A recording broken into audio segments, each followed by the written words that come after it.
হযরত খাব্বাব রাদিয়াল্লাহু তাআলা নবীর দরবারে গিয়ে নবীর আদর্শ, নবীর ব্যবহার, চলাফেরা, নম্রতা, ভদ্রতা, বিনয় দেখে বিগলিত হচ্ছেন। নবীর একটা বিনয়ের কথা বলি, ইহুদি বংশের লোক আমাদের শত্রু না বন্ধু? শত্রু মানে কি? কঠোর শত্রু। ওই যে ইসরায়েল তার দৃষ্টান্ত, ওরা তো ইহুদি। আরে আমাদের ফিলিস্তিনের নিরীহ মা বোন ভাই বাবাজিদের যারা হত্যা করছে, এরা হচ্ছে অভিশপ্ত সম্প্রদায়।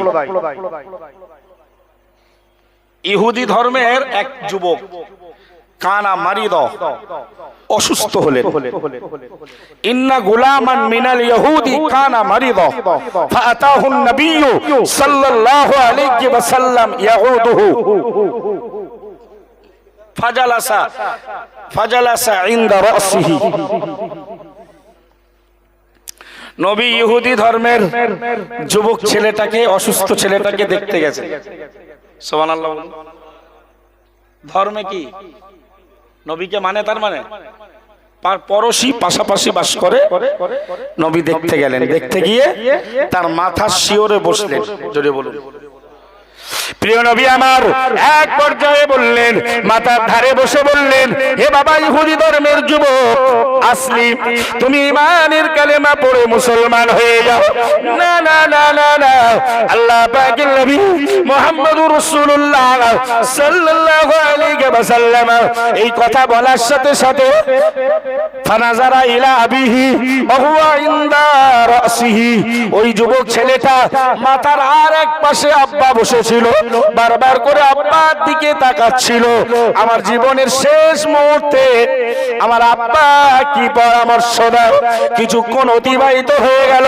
ফাকালা লাহু আবুহু, ওই ইহুদি ধর্মের যুবক ছেলের আব্বাজি ডেকে বলল, আতিউ আবুল কাসিম, হে বাবা ছেলে, মুহাম্মাদের উপনাম হলো আবুল কাসেম।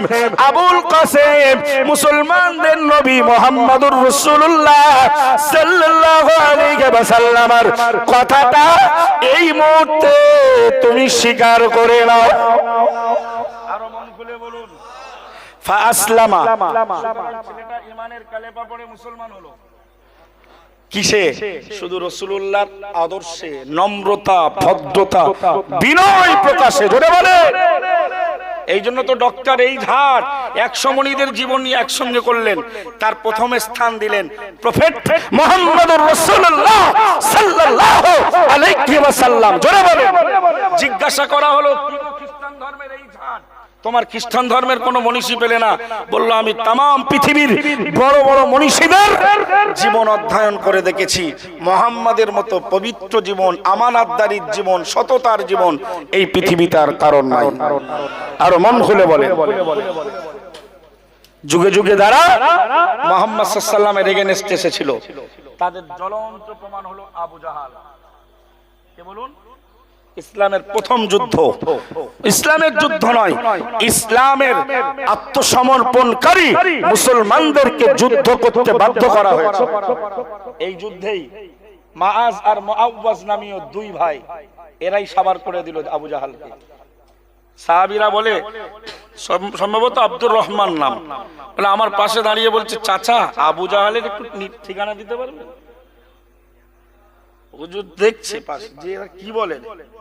বলো, কিছুক্ষণ পরে দেখলাম তীরের গতিতে উড়ে গিয়ে ওরা আবু জাহালের দেহে আক্রমণ করে ফেললো। জোরে বলেন। আমরা আবু জাহেলের উত্তরসূরি না রে টাকলুদা মোটুদা, আমরা হলাম হযরত খুবাইব রাদিয়াল্লাহু তাআলা আনহুর উত্তরসূরি।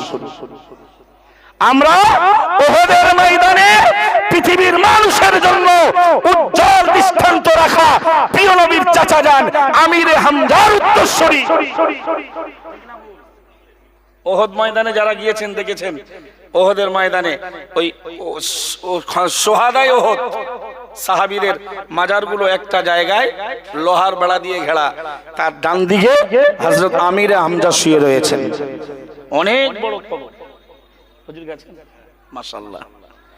আর এই পাশটায় আছে হযরত মুসাইব ইবনে উমাইর রাদিয়াল্লাহু তাআলা, যে ছেলেটা মক্কার দামি কাপড়, দামি পোশাক, দামি সুগন্ধি, দামি জুতো ব্যবহার করত, বাপের একমাত্র সন্তান, পিতামাতা ধর্মের মানুষ, গোত্রের মানুষেরা ছিল অগ্নি পূজায় বিশ্বাসী।